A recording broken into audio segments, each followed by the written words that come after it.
We're going to do things a little bit differently for this video. I got some audio coming up for you, about a minute and a half of it from Nick Caserio, or as we are calling him, Nick Caserio, because he went on the offensive. He was taking no prisoners recently when he went on the offensive when he did his press conference, and there were some questions that he flat out did not like about the new wide receiver in Houston, Stephon Diggs. He didn't like it, and he had a press conference where he was straight making bacon. I don't know how else to say it. We're going to get into that, and then we're going to talk about some of this stuff. And I've said this before. I don't know if I've said it on this channel, but with the draft coming up, our job, what I like to look at is talent. And I can't determine if a player is a good personality fit for the team, if he is a diva, which is what you're going to hear in this audio, or anything like that. Like, I just can't do it. I don't know. I don't have the ability to see that and have it available to me.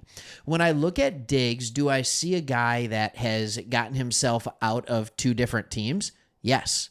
After being for, 4 or 5 years with the Vikings, okay, from 15 to 19 with the Vikings, 5 years, and then another 4 years in Buffalo. Like, yeah, that's not terrible. Like, if he only lasts on average 4 to 5 years before things become problematic, I'm good with that. But I can't determine that. I need to trust the staff that is in place in order to talk about it. So here's what we're going to do. I'm going to have some audio here. You're going to see a little bit of the video, but not really. You can read some of the comments, things like that for copyright stuff. But anyways, wanted to let you see how Nick responded to a reporter asking what was going on with Diggs and whether or not he was a diva. Check it out right here. A label, or people say, oh, he's a diva, and the fact that we haven't heard from Stephon yet, is that a Stephon thing, or is that a football ops thing? Yeah, number one, I don't even know what that definition means. So if someone you can don't know what a define diva that is for me, again, like, we're not worried about, again, we're worried about what a player does when he walks in our building. So we do our research, we talk to our players, we talk to other players all the time, we talk to our players, as an example, like a lot of the guys are in the draft. And we talk to those players, hey, what are your thoughts about so-and-so? What is your experience with him? So and we do our research, and then ultimately D'Amico and I sit and talk, and if we feel comfortable with the decision, then we go ahead and make the decision. All right, let's pause it right there for a second. So basically what I hear him saying is he's not in the other buildings. So he's actually taking kind of a similar stance to what I said, which was I can't determine another player's character. I can't determine what kind of a locker room fit he's going to be.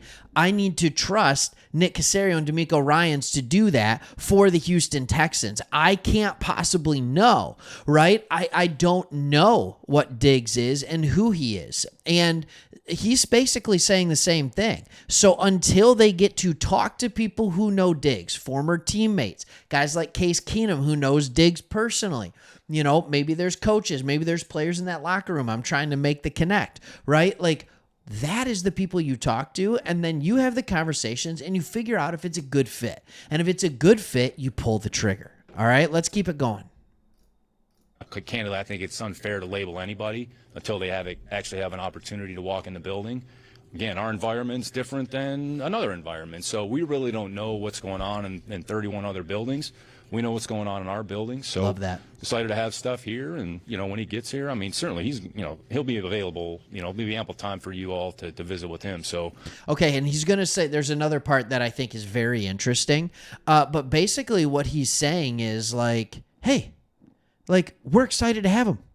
Like, I love what he's saying in what we're doing here is different than what other teams are doing. That's not him throwing shade at the Buffalo Bills. That's not him saying the Bills don't have as good of a culture or anything like that. He's just saying maybe the culture in Houston is better. Maybe the system in Houston is better. Maybe what's going on for Diggs at this point in his career is better than what he has in Buffalo. Maybe Diggs hates the cold weather. I don't know.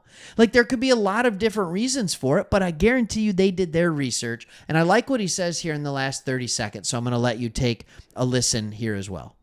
I mean, again, there's not too many people that have been available. We just started the offseason program. So, like, we're not, sign a free agent, bring a jersey up here and, like, do a big powwow. Like, that's not how we operate. Like, we don't believe in that. So that's just us philosophically. So other teams choose to do it differently. So we try to do what we think is right, and we're pretty consistent on that. I know Will and CJ were available the other day, so there'll be other players that are available at different points during the spring. So excited to have Steph here, and hopefully he can add to our team. All right. And then he basically goes on to say, hey, how you started your question of him not coming up for a press conference and stuff, we don't do that here. So he basically said your question has no legs to stand on in the first place. So here's what I wanted to talk about with Diggs.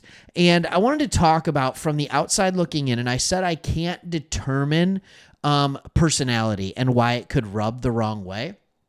But I can look at some of the things that has happened on the field and determine maybe what his struggle was.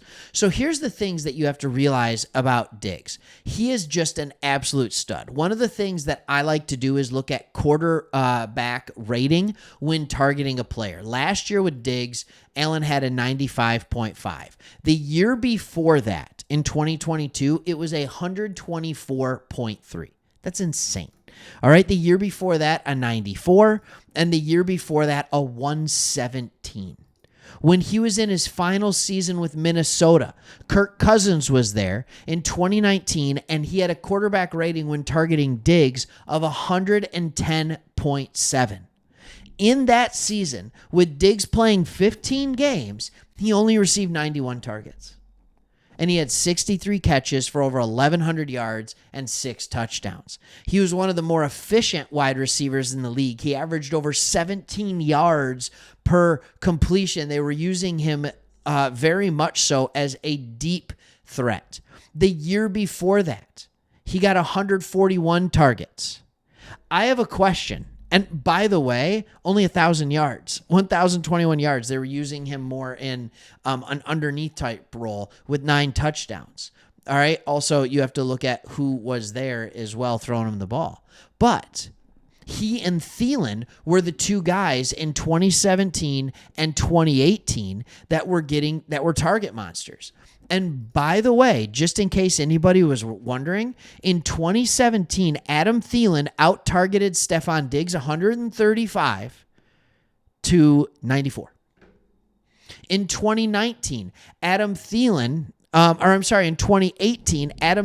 out-targeted Stephon Diggs 149 to 141. Then Thielen was hurt in 19, and Diggs still only got 91 targets. I'm not saying why he left Minnesota or why he was like, it's time for me to get out and the organization was fed up with him. But here's what I do know. He wasn't getting targets. And then he goes to Buffalo. And he starts getting, he's a target monster there. 162, 158, 149, and 159. Targets galore, more than 100 receptions every single year. His biggest year coming in 2020 when he had 127 catches, almost an 80% completion percentage being thrown to him for over 1,500 yards and 8 touchdowns. Just insane numbers. That's the numbers that it's like, oh yeah, that dude just won you a fantasy football league, right? But that showed what could happen when he could be a target monster. He never was until that point in his career. And now he's sitting here and he's 30 years old. He's 30 and a quarter. All right. And he's going to spend the majority of the year being 30 years old next year. So he's not super old just yet. All right. Super old for wide receivers starts at 33. All right. That's super old. Old is 32. 31 is starting to get there. So he's got another year or two left in him. And maybe the thought process is, you know what? They don't have anybody else. I don't need 160 targets. It's hard. You saw the steep drop off over the last 2 seasons in his game in the last 5 or 6 years. People make the argument that, oh, it's cold weather. Maybe. Or maybe he's a guy that needs to be at 100 to 120 targets instead of 160 targets. Maybe he's a guy that no longer feels the need to be force-fed the football, right? Everybody makes and takes this easy way out. I hope you're still listening to it because I'm just getting into my rant, right? Like, takes this easy way out of, oh, Diggs just wants more targets. Diggs just wants more targets. Diggs just wants more targets. 162, 158, 149, 159. Targets weren't the issue. Maybe they were the issue in Minnesota when he only eclipsed 109 targets one time, right? With how talented he was, he only got over 100 targets one time, and the other time was 109, or two times. Like in three of the 5 years, he didn't get 100 targets. Are you kidding me? Stephon Diggs? His issue, I don't think, is that he's not getting enough targets. He's not going to come in and demand a league high in targets when he's in Houston. He understands that there's other receivers there. He understands who CJ Stroud is.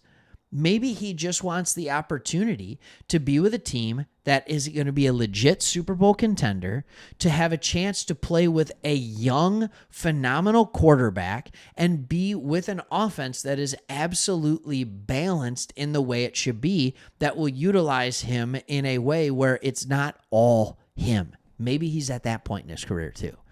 I don't know.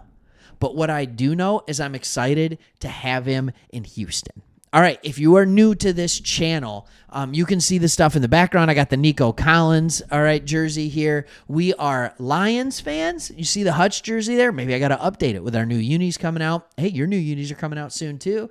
And hopefully you knock it out of the park like the Lions did. But we're not hiding that. We started this channel because we love covering teams that the national media ignores. And we felt like the Texans were absolutely one of them, and we thought they had a lot of potential. Yes, even before the start of last year. We've been covering the Texans for about a year now, and it has been an absolute blast. So we want to be your go-to place for Texans content. So if you have yet to subscribe, please hit that button, and we look forward to seeing you on many future ones. Also, day 2 of the draft, we just may be going live. All right? Just may be going live right here. Would love to see some of you come out for that. All right, thanks for watching. See you on the next one.